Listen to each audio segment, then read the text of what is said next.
Now students, we will go to the next transport, second transport, that is transport of CO2. Just we have complete transport of oxygen. Now we will go to the transport of CO2. Now you are well known, CO2 is soluble. CO2 is soluble in water. Soluble in water and hence transported through plasma and RBC. Transported through plasma and RBC at tissue and lung level, especially tissue level. Clear? So this transport, soluble transport of carbon dioxide occurs by three ways. The first way is by plasma. Then second way is by bicarbonate ions. And third way is by RBCs. Right? Now by plasma, the CO2 is transported 7%. Bicarbonate ions, carbon dioxide is transported 70%. And through RBC it is transported 23%. Right? Now the 7% transport by plasma, that means from tissue back to lungs, because CO2 has to be removed out from our respiratory system. The transport of oxygen is from lungs to tissue and transport of carbon dioxide is from tissue to lungs. So as it is a byproduct of our metabolism, CO2, it is transported by plasma, total 7%. It is in the dissolved form. Dissolved form. How?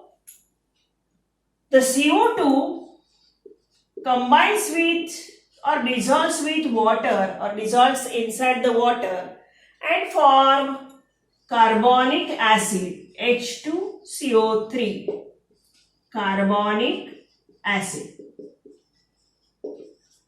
So through plasma, in a dissolved state as carbonic acid, CO2 is transported totally 7%. Right? Now we go to the transport of CO2 by bicarbonate ions, and which is maximum. Clear?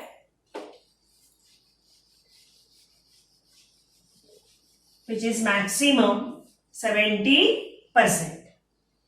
Clear? And then at finally we will go to the transport of CO2 by RBCs. How these bicarbonate ions are transport CO2 maximum, we will study at first at tissue level.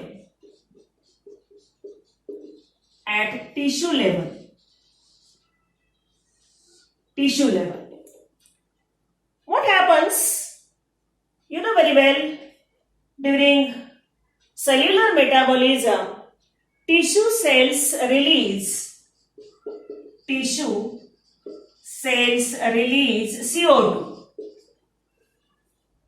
Right? This CO2 diffuse into plasma of blood.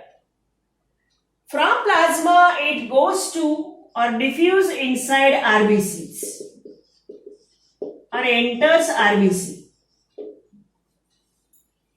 The tissue cells, when metabolism occurs, the carbon dioxide is formed. The carbon dioxide diffuse from tissue cells into plasma, and from plasma it enters RBC. Right? These RBCs contains one specific enzyme contains specific enzyme known as carbonic anhydrase. Carbonic anhydrase. It is also known as CA. Carbonic anhydrase enzyme. What is the specific feature of this carbonic anhydrase? This carbonic anhydrase is only present in RBC, in the cytoplasm of RBC, and absent in plasma. Remember that condition always. The carbonic anhydrase is present in the cytoplasm of RBC and absent in plasma. What happens due to this carbonic anhydrase inside the RBC? See,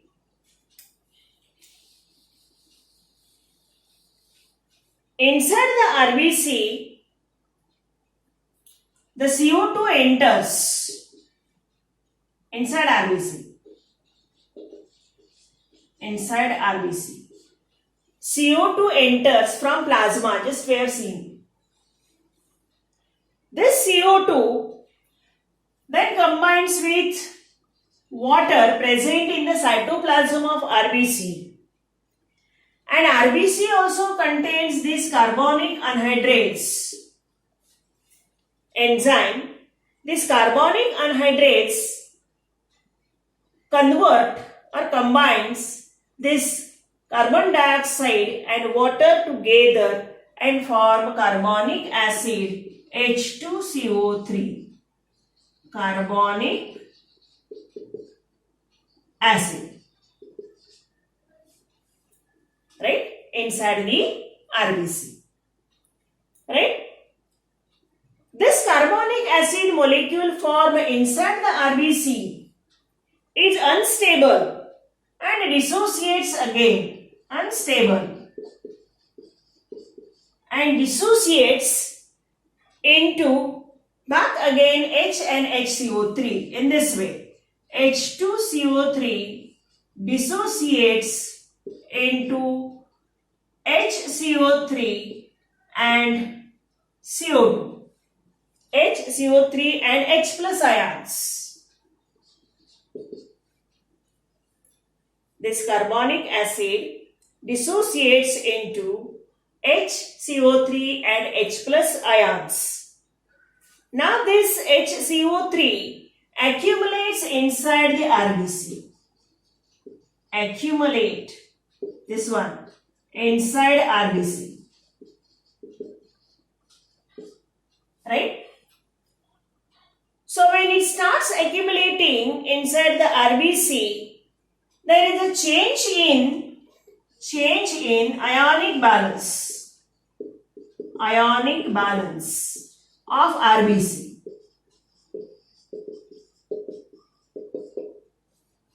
Due to which there is a change in ionic balance of RBC. So to make ionic imbalance correct, or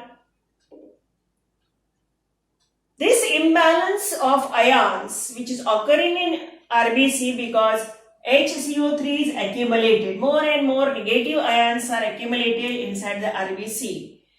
The chloride Cl minus now start entering inside RBC to make ionic balance.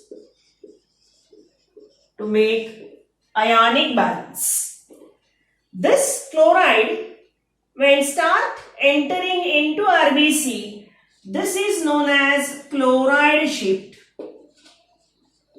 Chloride shift or hamburger phenomenon. Remember this word. So what is chloride shift? The entry of chloride ions into the cytoplasm of RBC to make ionic balance, that is known as chloride shift. This ionic imbalance occurred due to the accumulation of this HCO3 ions inside the cytoplasm of RBC. Clear? Now, this HCO3 formed inside the RBC here now start going outside. This HCO3 start moving outside RBC, right? And due to which there is a ionic imbalance occur. So you can say here start moving outside.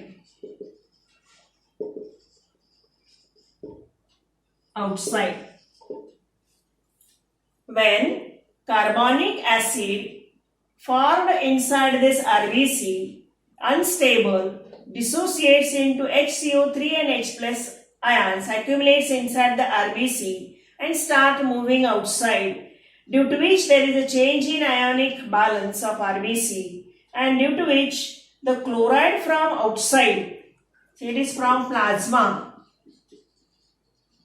start entering RBC to make ionic balance. So HCO3 start moving outside the RBC and joins sodium and potassium ions. Sodium and potassium ions. These sodium and potassium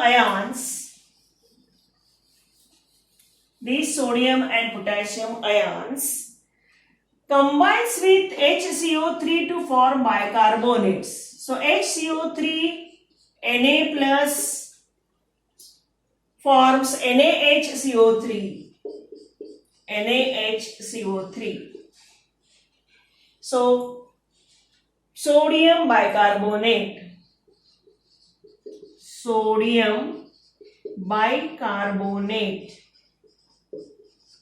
Clear? Similarly, potassium also combines with this HCO3 and form KHCO3, that is potassium bicarbonate. Right? So, as these bicarbonates are formed outside in the plasma, and this potassium and sodium ions, they maintain the pH.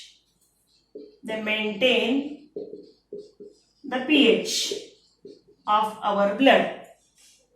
Clear?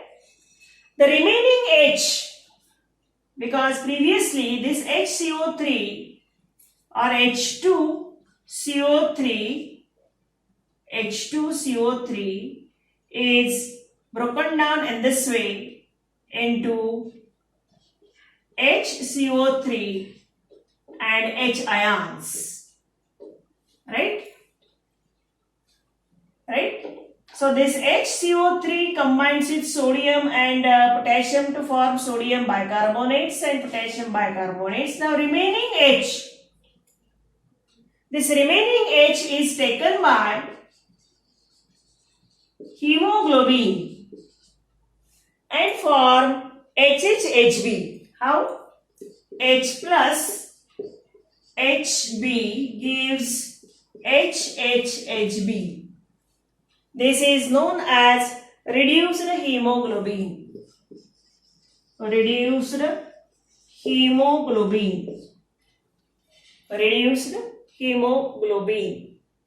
This H may lowers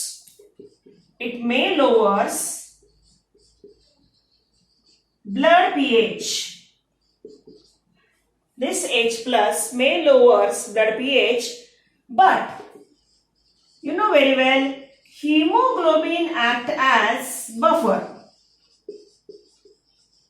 hemoglobin molecule act as buffer by forming oxyhemoglobin. By forming oxyhemoglobin. So there is no lot of change occur in the blood pH, even though there is a formation of this H ions. The oxyhemoglobin equalize, maintain blood pH 7.4 by forming this HHB, that is reduced hemoglobin. Right? So that much changes or transport of CO2 occurs at tissue level. Now at lung level what happens? See, at lung level,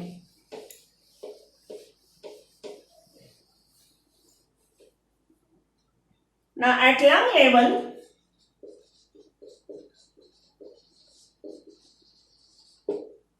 lung level, these bicarbonates, how they are transported? At lung level, PPO2 is low. PPCO2 is low. PPCO2 is low. That means 40 mm of Hg of alveolar air. Alveolar air. Now you are well known, 40 mm Hg. Clear? So due to low PPCO2, the H ions and bicarbonates, due to which H ions and bicarbonates, that means sodium bicarbonate and potassium bicarbonate ions, both of these ions, they recombines, or simply carbonate ions recombines at first. Recombines. How? H plus HCO3 form again H2CO3.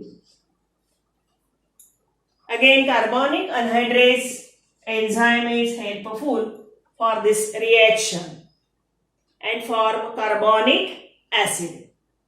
This carbonic acid at lung level dissociates back again H2CO3 into H2O and carbon dioxide. Right? And ultimately this H2CO3 splitting back into again carbon dioxide and water in presence of carbonic anhydrase, and this CO2 is released outside of the lungs. So at lung level, as partial pressure of CO2 is lower in alveolar air, 40 mm of Hg, due to which H ions and carbonate ions recombines and form carbonic acid, and here this carbonic acid again dissociates in presence of carbonic anhydrase enzyme into water and CO2 is thrown out.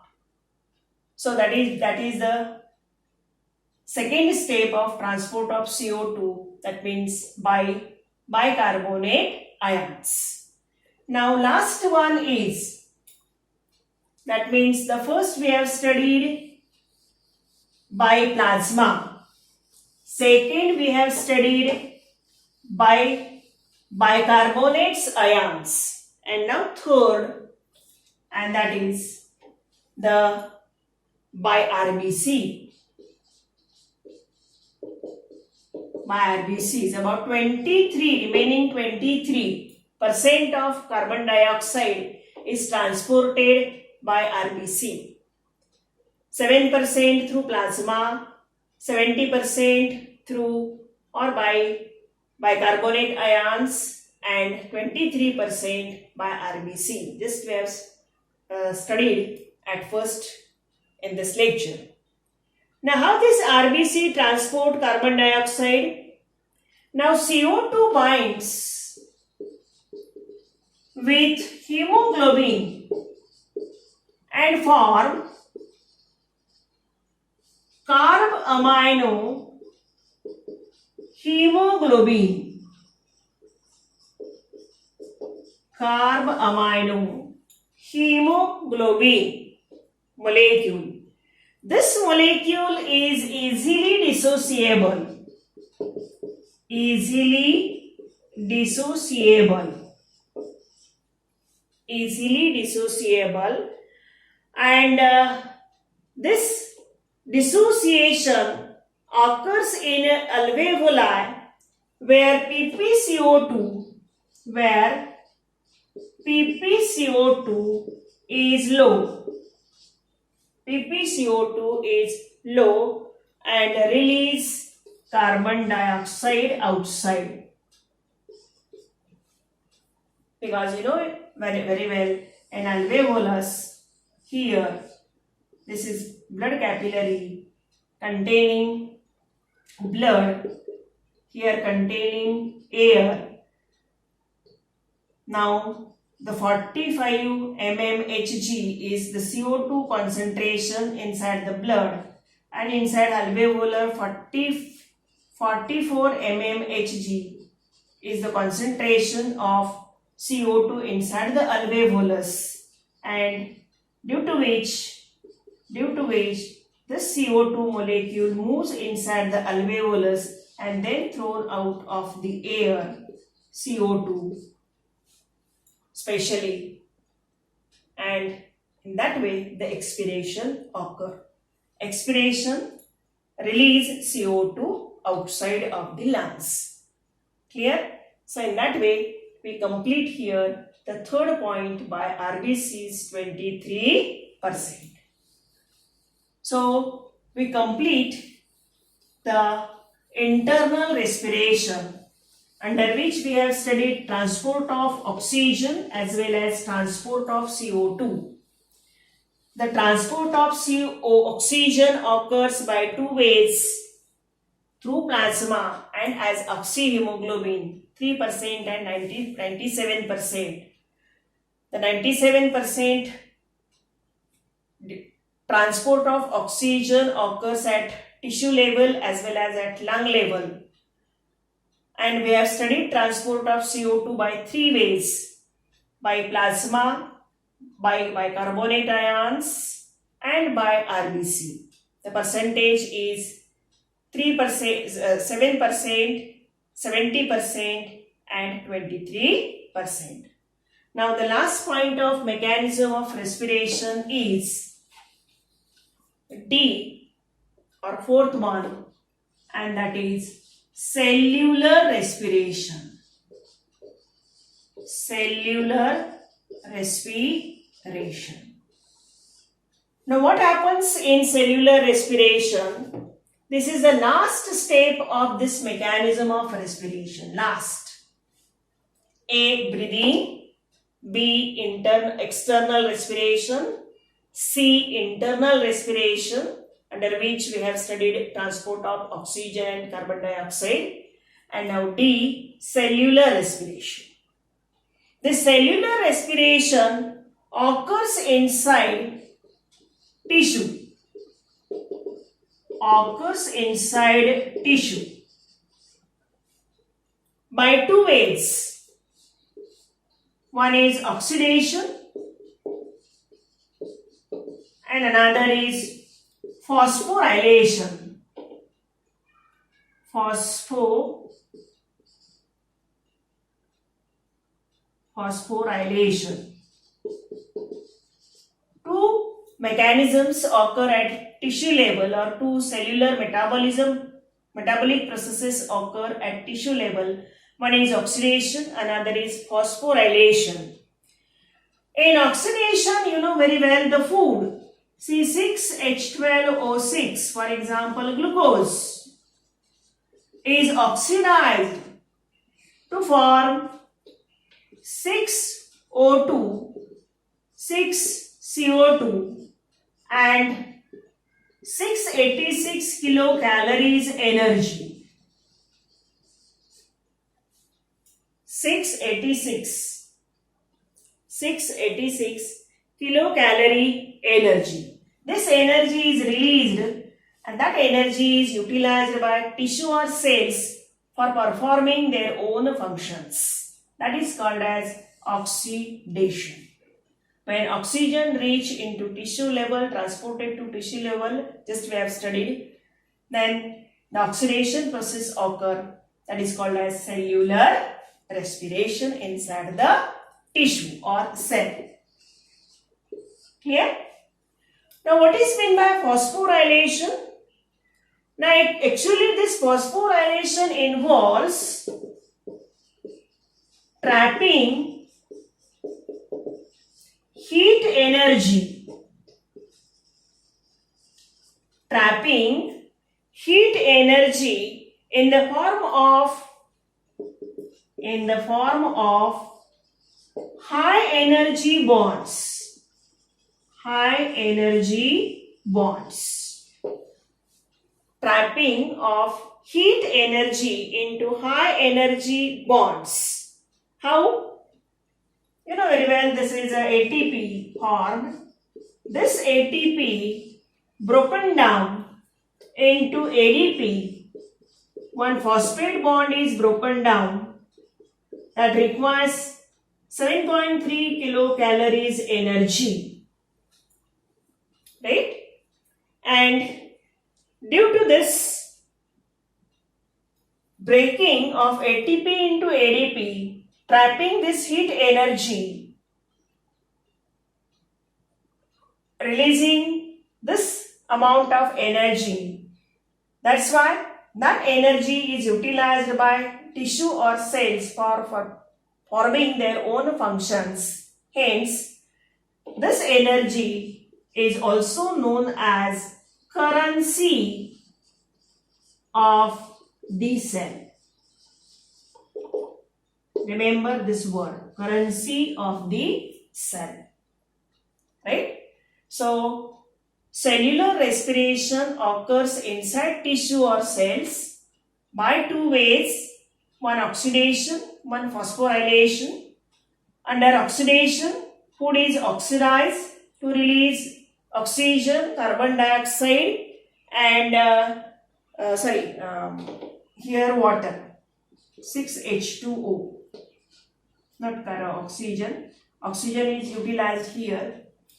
6H12O6 plus 6O2 give rise 6H2O plus 6CO2 and release energy. This energy is utilized to perform functions of cell. Actually, that function involves phosphorylation, during which trapping of heat energy in the form of high energy bonds occur, and that's why ATP is known as currency of the cell. So here we complete the unit mechanism of respiration.